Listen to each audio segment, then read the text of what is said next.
Bismillahirrahmanirrahim. Assalamualaikum warahmatullahi wabarakatuh. Selamat pagi semuanya. Semoga kita semua dalam keadaan sehat ya.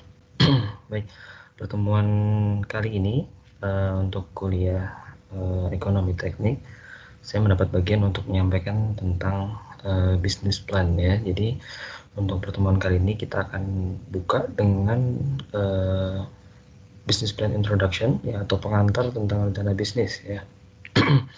Baik, nanti jika ada yang disampaikan atau ada yang ingin didiskusikan dapat disampaikan melalui grup ya, dan nanti saya akan buka forum khusus untuk berdiskusi secara tatap muka. Baik, saya lanjutkan ya. Jadi sebelum kita mulai bicara apa itu yang kemudian disebut dengan business plan gitu ya, ada kalanya atau ada baiknya kita harus memahami dulu gitu ya, urgensinya apa sih kemudian kita harus membuat business plan gitu ya. Jadi berdasarkan beberapa studi gitu ya dan beberapa sumber ya atau referensi, ada beberapa hal yang kemudian menjadi poin penting gitu ya, mengapa bisnis plan ini penting untuk disusun gitu ya. Yang pertama adalah aspek risiko bisnis begitu ya. Setiap bisnis itu memiliki risiko gitu ya. Berbeda ketika kita dihadapkan dari satu pilihan gitu ya dengan risiko yang kecil, kemungkinan dia akan mendapatkan impact yang kecil juga gitu ya. Tapi sebaliknya, ketika kemudian suatu pilihan bisnis itu memiliki risiko yang besar, maka dia akan memiliki potensi impact yang besar gitu ya.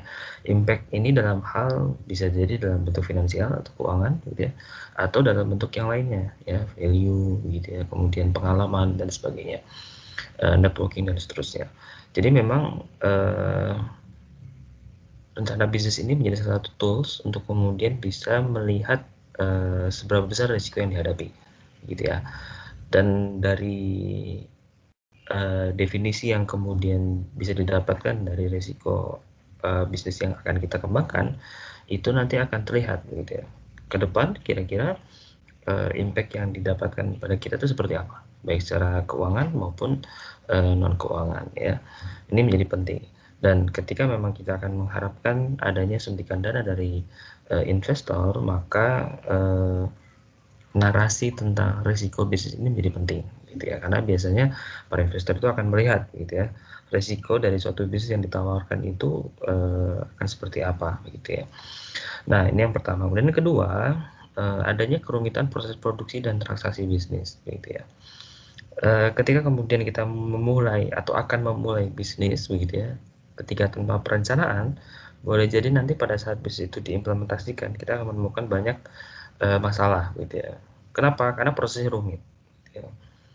Membutuhkan mesin A, mesin B dan seterusnya begitu ya, membutuhkan raw material yang begini begitu dan seterusnya. Jadi ini memang dibutuhkan secara detail gitu ya, sehingga bisa dihitung dari mulai risikonya, kemudian biayanya gitu ya, kemudian waktu yang dibutuhkan. Ini bisa dideskripsikan secara detail melalui rencana bisnis gitu. Jadi ini sangat penting agar memang ke depan begitu ya, kita tidak menemukan adanya kendala yang berarti gitu ya.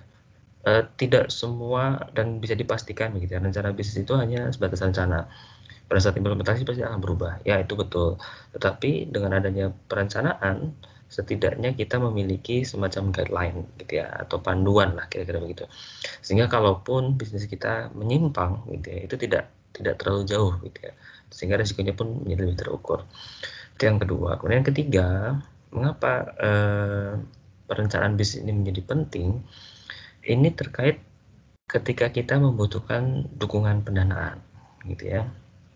Ketika membutuhkan dukungan pendanaan ini, kita akan berinteraksi dengan para investor. Nah, business plan ini menjadi salah satu tools yang digunakan oleh investor untuk melihat begitu ya,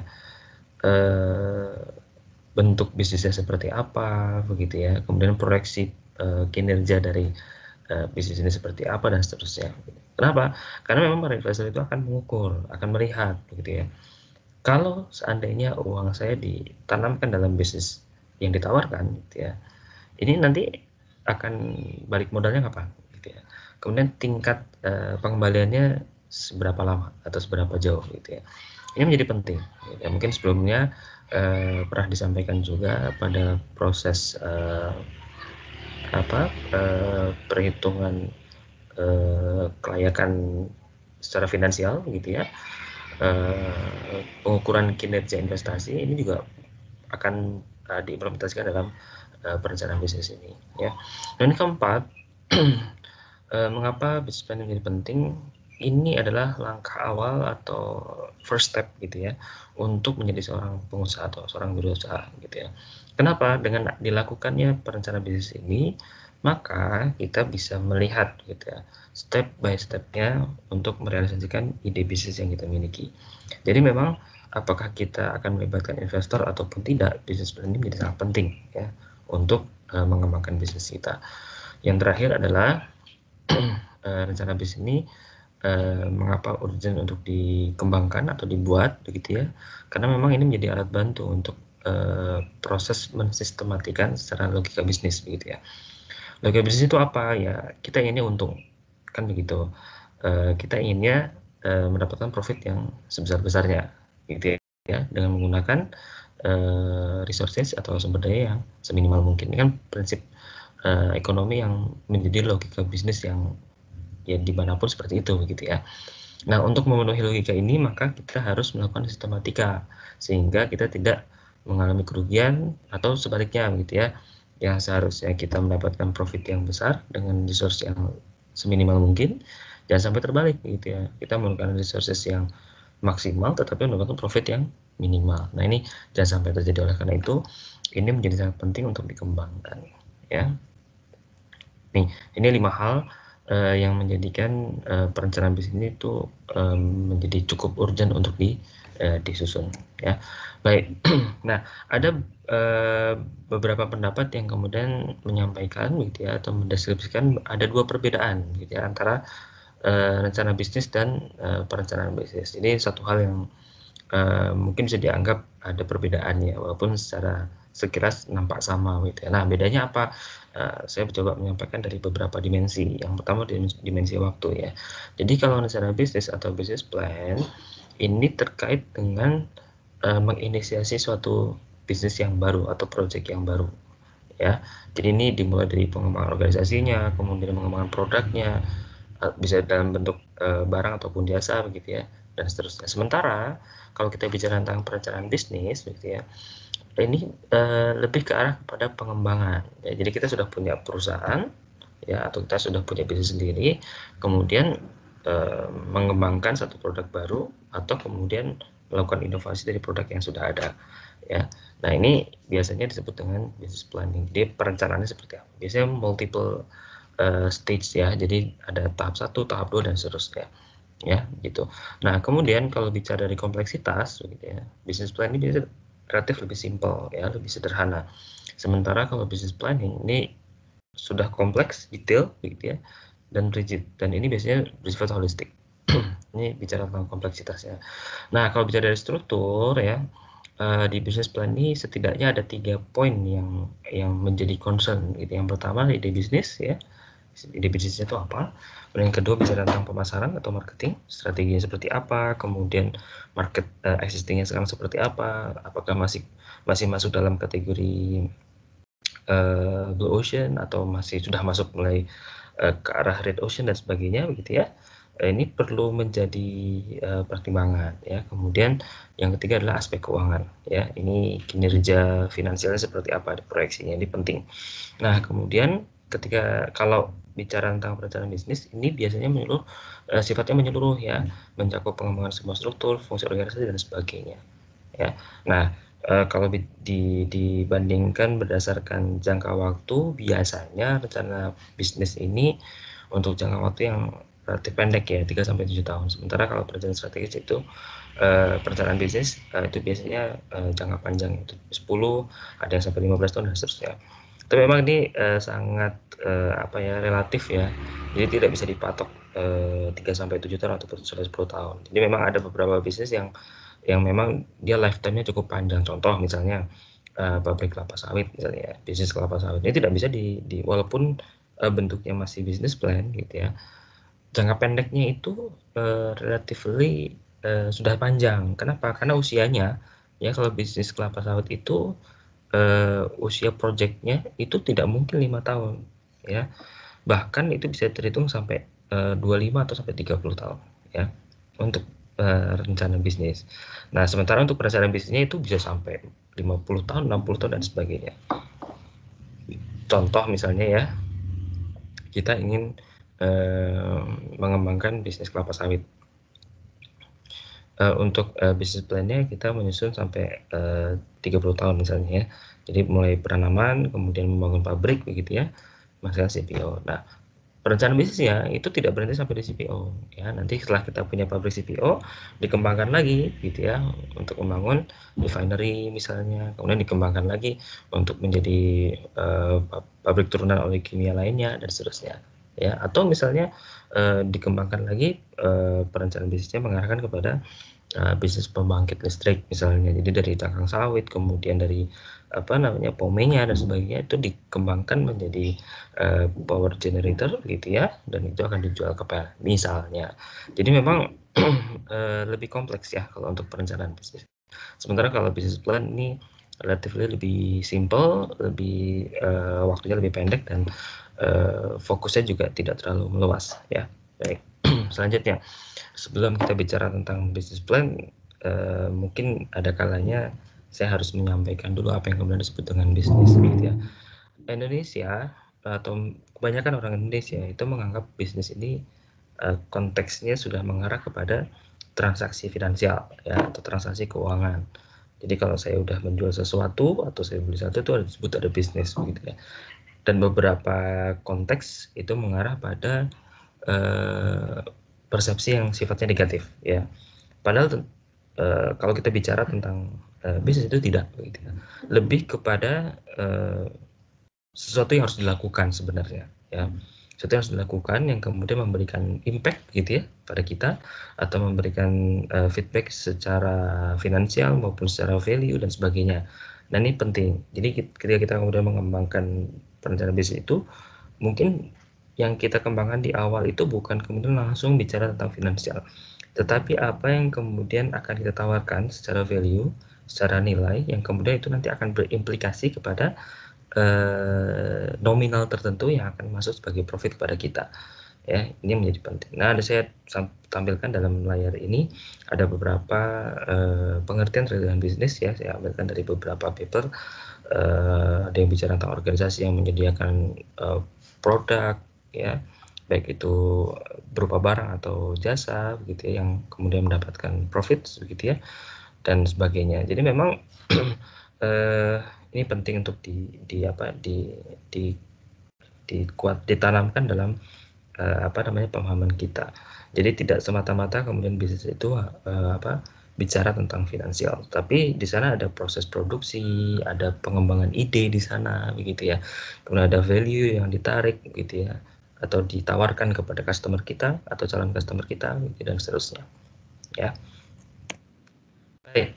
Nah, ini proses kewirausahaan ya, atau proses yang kemudian dikembangkan melalui satu tools yang kemudian kita sebut sebagai business plans.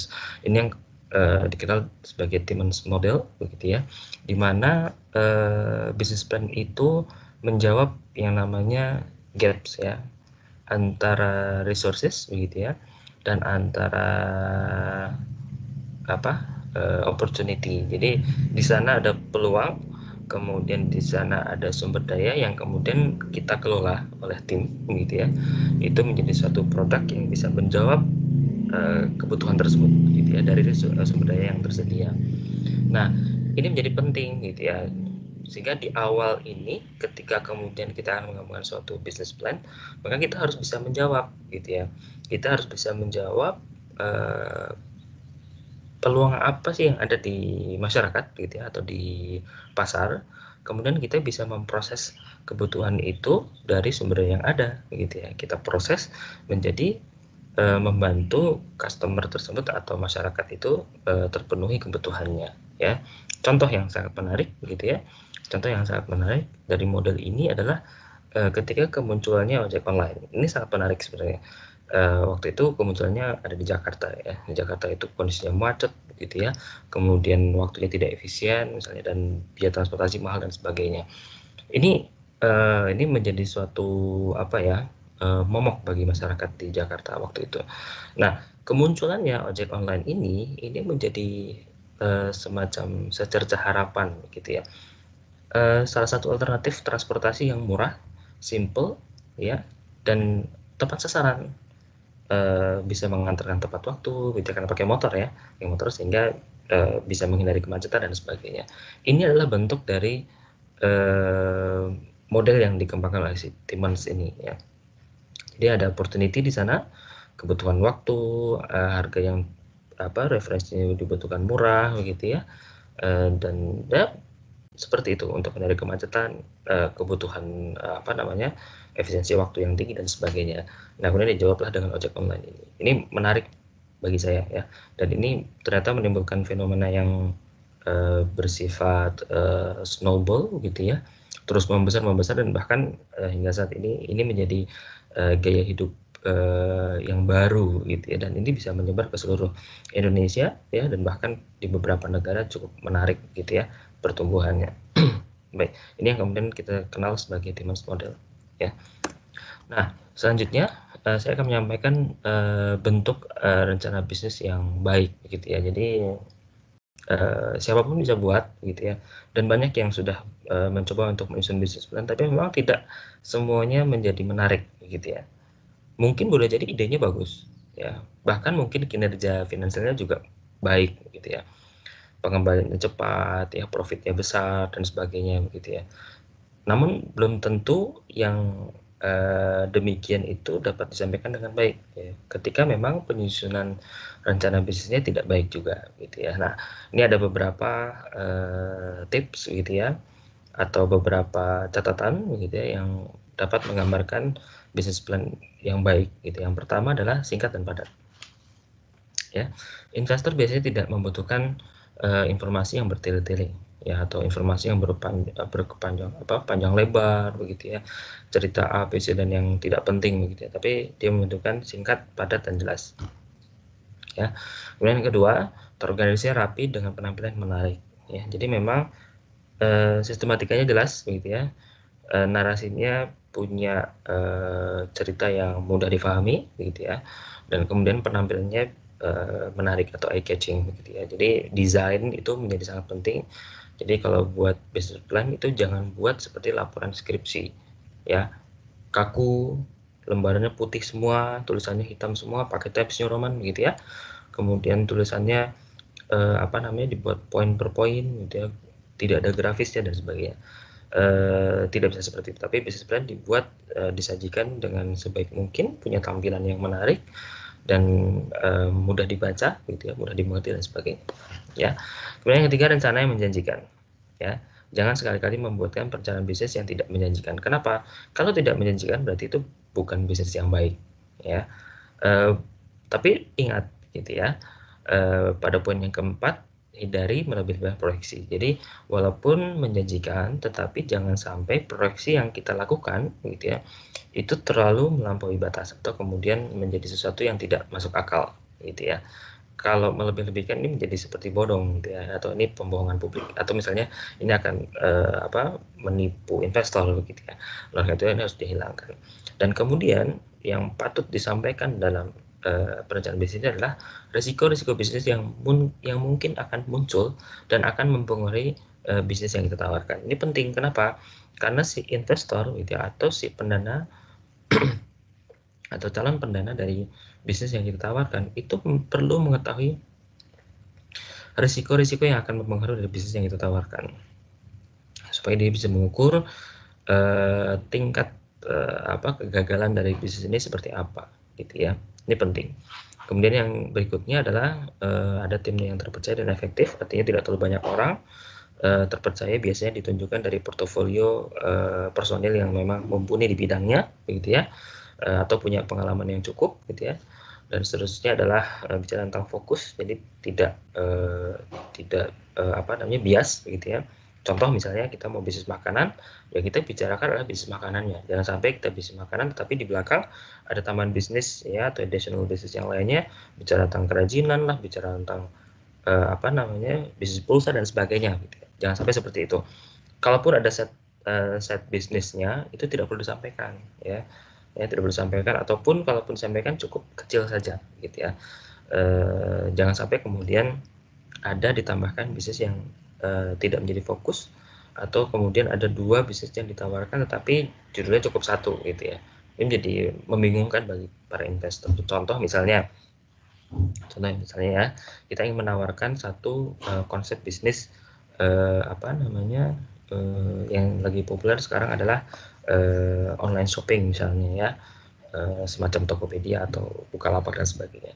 Ketika kita menawarkan suatu produk seperti itu, yang ditawarkan adalah peluang dari bisnisnya tersebut ya.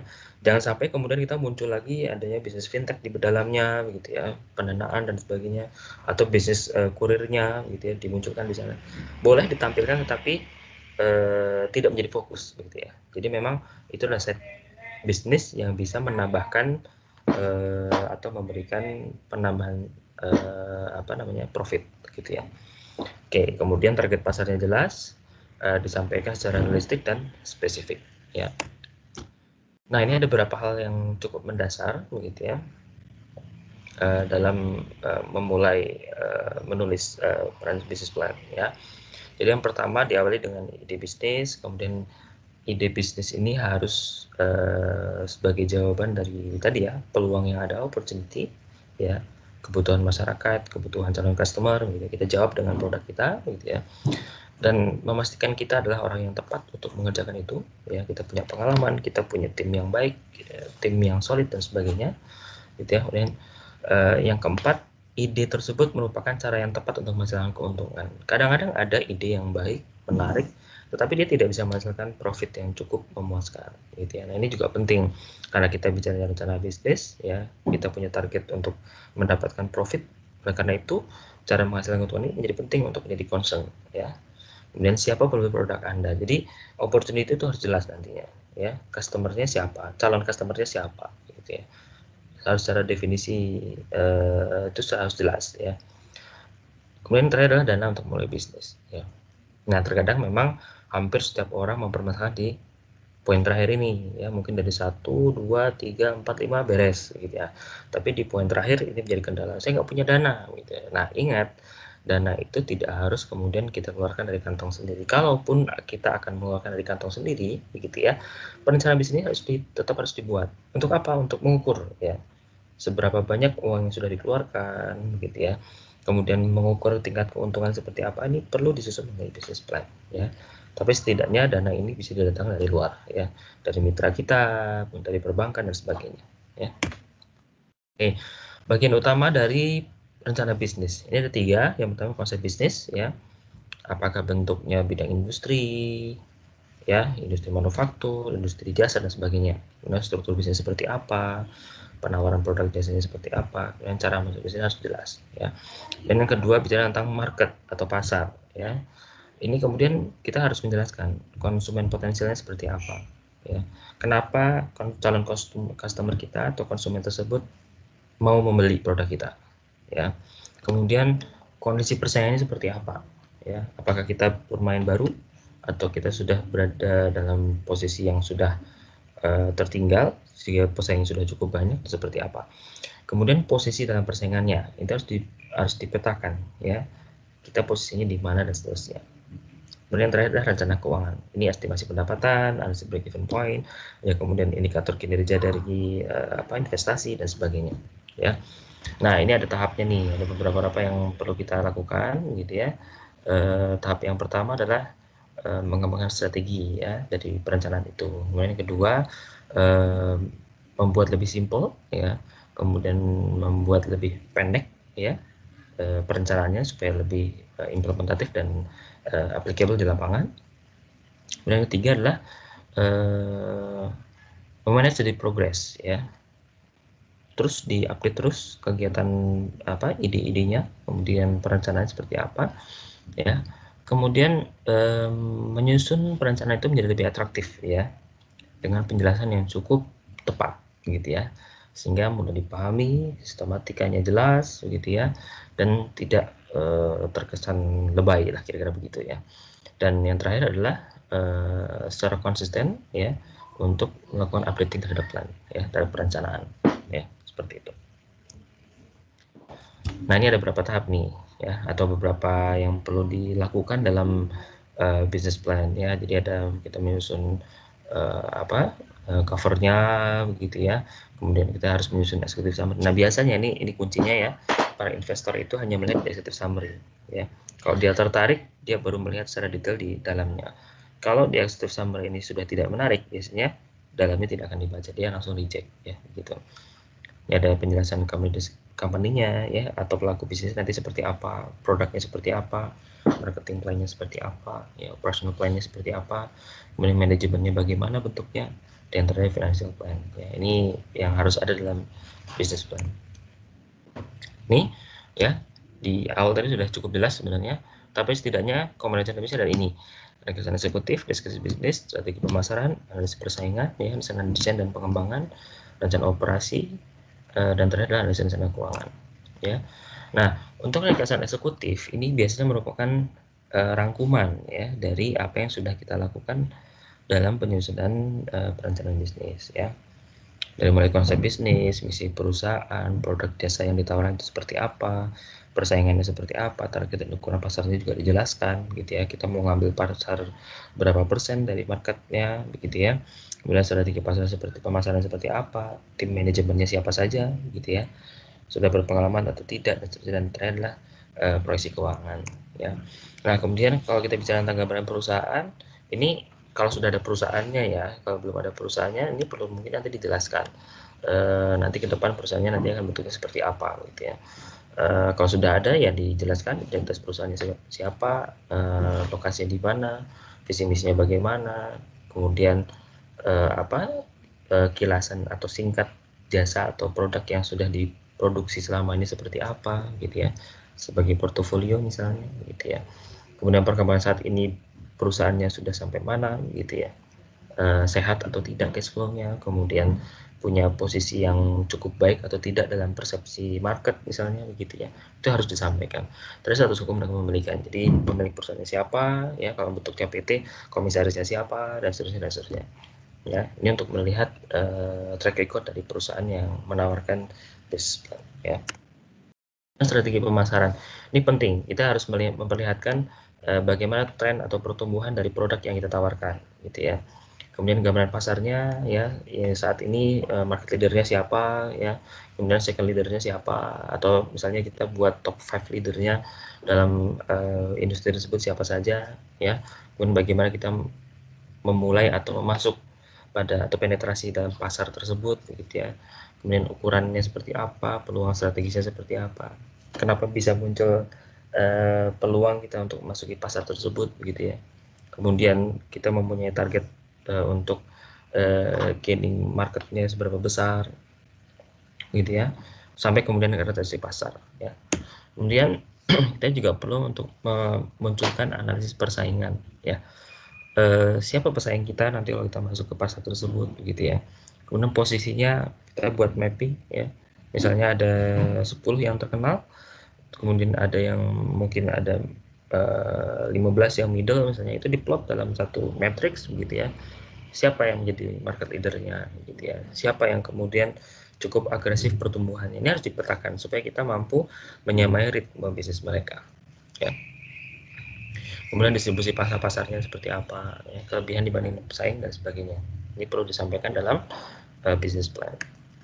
Dan selanjutnya rencana desain dan pengembangan ini terkait produk ya, terus dijelaskan jangka panjangnya seperti apa, strateginya juga perlu didetailkan gitu ya.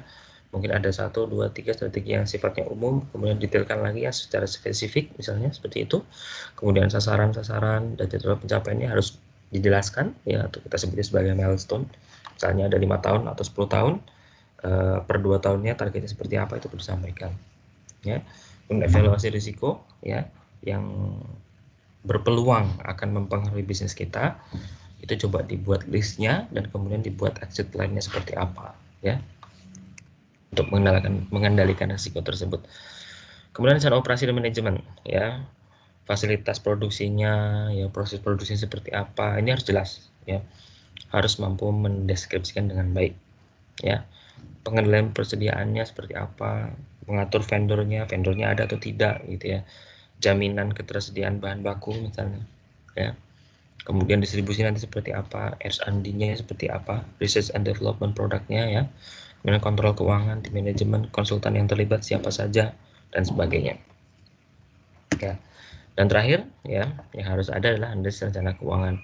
Ini mungkin pertemuan sebelumnya sudah dijelaskan ya, kita harus mengukur modal ya, seperti apa ya, modal tetap, modal tidak tetap ya, kemudian kita buat cash flow, neracanya seperti apa, rencana sumber modalnya dari mana saja gitu ya, dari 100% itu apakah 100% ini ditawarkan ke orang lain gitu ya, atau seperti apa, atau misalnya kita butuh suntikan sebesar 20% gitu ya, jadi ada joint venture misalnya, asumsi-asumsi yang digunakan harus clear ya, kemudian analisis yang digunakan untuk mengukur kriteria investasi seperti IRR, NPV, payback period misalnya ya, break even, ROI, return on investment misalnya dan sebagainya ya, ini harus ada.